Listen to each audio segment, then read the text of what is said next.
ஆண்டவர் இயேசு கிறிஸ்துவில் எனக்கு மிகவும் பிரியமான சகோதர சகோதரிகளே, பொதுக்காலம் 2ஆம் வாரம் வெள்ளி. ஆண்டவர் மேல் ஆணை, தாவீது கொலை செய்யப்பட மாட்டான். 1 சாமுவேல் 19:6 என்று சவுல் கூறினும், பின்னர் தாவீதை கொலை செய்ய தேடி அவரை பின்தொடர்கிறார். தாவீது சவுலை எதிர்பட்டு கூறிய சொற்களும் அவர் பெற்ற மன்னிப்பும் இன்றைய வாசகமாய் அமைகிறது. தாவீதின் பெருந்தன்மை. கோலியாத்தை கொன்ற வாள் தனக்கு வேண்டும், அதற்கு நிகரானது இல்லை. 1 சாமுவேல் 21:9 என்று கூறி சவுல் தாவீதை தேடிச் சென்றார். தாவீதோ இதை கேள்வியுற்று எங்காவது பாலைவனத்தில் ஓடி ஒழுகிறார். 1 சாமுவேல் 24:2. சவுல் தாவீது ஒழிந்திருந்த குகைக்குள்ளே செல்கிறார். 1 சாமுவேல் 24:5 என்று ஆண்டவர் கூறியிருப்பினும் சவுலை கொன்றுவிடாது அவருக்கு தெரியாமல் அவரது போர்வையின் விளிம்பை மட்டும் வெட்டி வைத்து கொள்கிறார். ஆடைப்பாதி ஆள்பாதி என்பது மரபு. இங்கு சவுல் தாவீதால் கொல்லப்படக்கூடிய நிலையில் இருந்தார் என்பது சுட்டப்படுகிறது.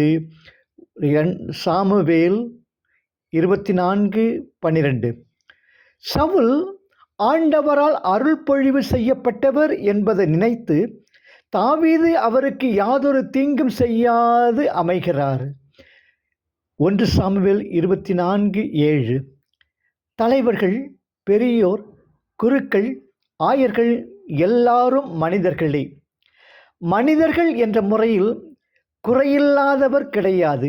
எனவே அவருடைய குற்றம் குறைகளை பெரிதுபடுத்தி பறைசாற்றி அவர்கள் பெயரை கெடுத்தலும் அவர்களை கொலை செய்வதற்கு சமம் எனலாம். பெருந்தன்மையோடு நடக்க கற்றுக்கொள்வோமா? பிறரை மதித்து அதனால் தாம் மதிப்பு பெறுவதே நல்லோர் செய்யும் காரியமாகும். உங்கள் பகைவரிடம் அன்பு கூறுங்கள், உங்களை துன்புறுத்துவோருக்காக இறைவனிடம் வேண்டுங்கள்.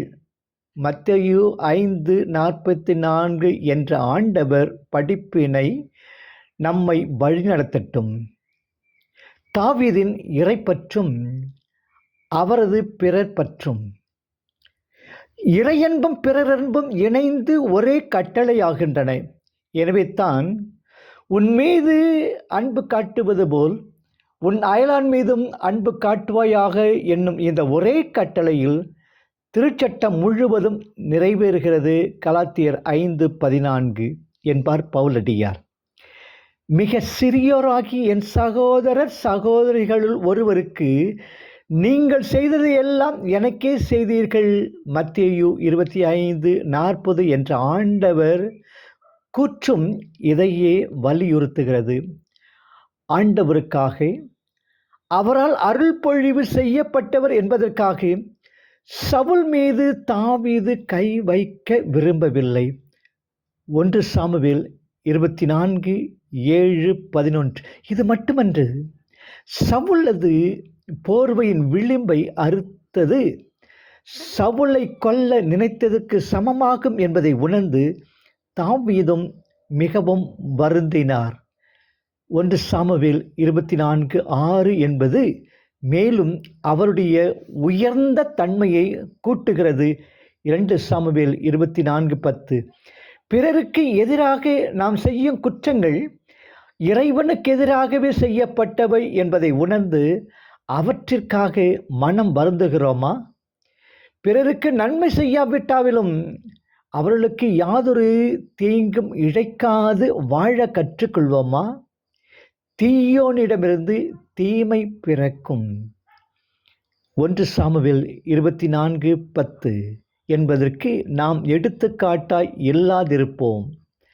நல்லதை நினைப்போம், நல்லதை பேசுவோம், நல்லதை செய்வோம். நான் உனக்கு தீமை செய்திருந்தும் நீ எனக்கு நன்மையே செய்து வந்துள்ளாய்.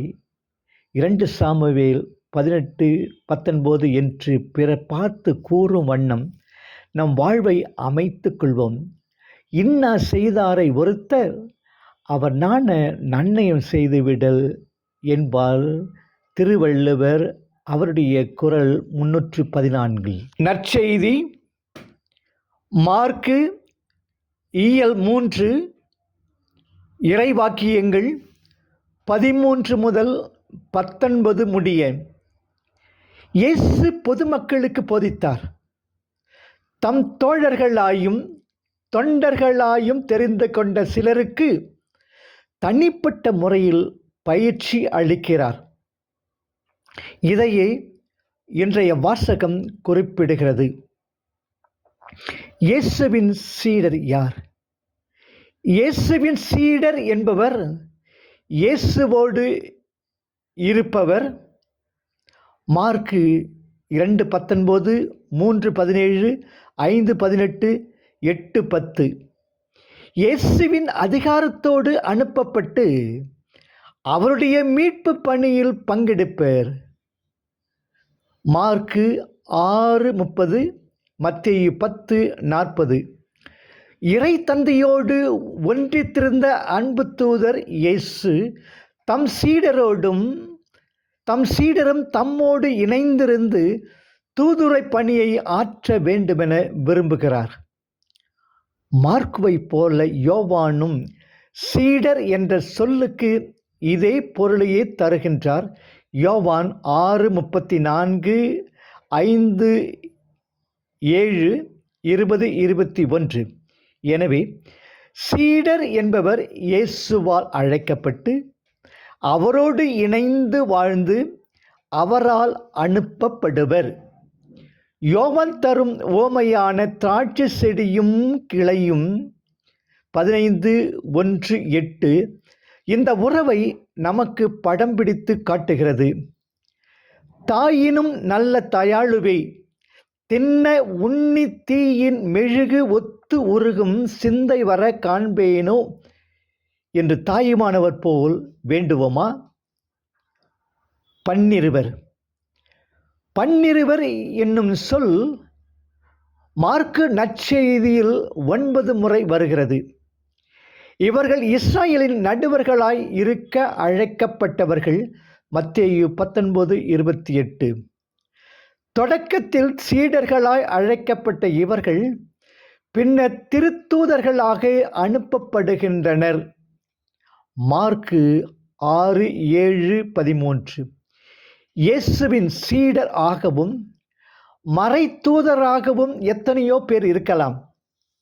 ஆனால் இயேசு உயிரோடிருந்து அதிகாரப்பூர்வமாக அழைக்கப்பட்ட 12 மத்தேயு 10:1-2, 1 கொரிந்தியர் 15:5, திருத்தூதர் பணி 15:5-26. இயேசுவைப் போல் இறையரசை உள்ளூர உணரவும் அருங்குறிகளால் கடவுளின் உடனிருப்பை விளங்க செய்யவும், குறிப்பாக பேய் பிணி அகற்றி இறையரசை அறிவிக்கவும் இயேசு இவர்களை தெரிந்து கொண்டார், அனுப்பி வைத்தார். பழைய ஏற்பாட்டில் யாவே மோசேயையும் ஆரோனையும் 1 சாமுவேல் 12:6, மற்ற குருக்களையும் 1 யோவான் 12:31 நியமித்தார்.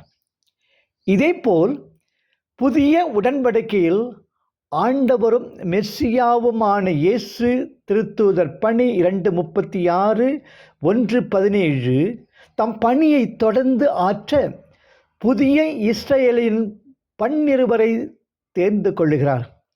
இப்12 நாட்டுப்புற மக்கள், சமய அறிவு அனுபவம் அற்றவர் என பரிசேயரால் இகழப்பட்டவர். யோவான் 7:47. படிப்பிலோ பதவியிலோ உயர்ந்தவர் அல்லர். திருத்தூதர் பணி 4:13, 2 கொரிந்தியர் 4:7. இவர்களில் எவரும் பரிசேயர் கட்சியை சேர்ந்தவர் அல்லர். ஆயினும் இயேசுவின் பால் அன்பு கொண்டவர்கள். பேதுருவை போல குணங்களும் குறைகளும் ஊக்கமும் பயமும் கொண்ட நடுத்தர யூதர்களே இவர்கள். யோவான் 8:32-36.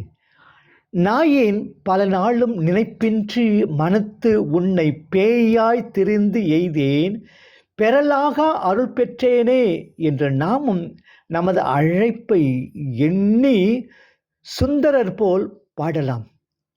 இன்றும் இயேசு அழைக்கும் சீடர்களும் இத்தகையோர்தான். எவ்விதம் நம் சீடத்துவ பயிற்சி அமைந்துள்ளது? இயேசுவின் தோழமையில் உறுதி பெற்று அவர் வல்லமை விளங்க செய்கிறோமா? திருத்தூதர்களைப் போல் நம் நிறை குறைகளோடு நாமும் ஆண்டவர் அன்பிற்கு, அவர் பணிக்கு அர்ப்பணிப்போம். நம்மையும் அவர் உருமாற்றுவார். நம்மிலும் அவர் வல்லமை விளங்க செய்வார். நின்னை சரண் புகுந்தால் நீ காக்க வேண்டுமல்லாமல் என்னை புறம் விடுதல் என்ன பராமரமே என்று தாயுமானவர் போல் வேண்டுவோம். ஆண்டவர் இயேசு என்றென்றும் நம்மை நிறைவாக ஆசீர்வதிப்பாராக. ஆமேன்.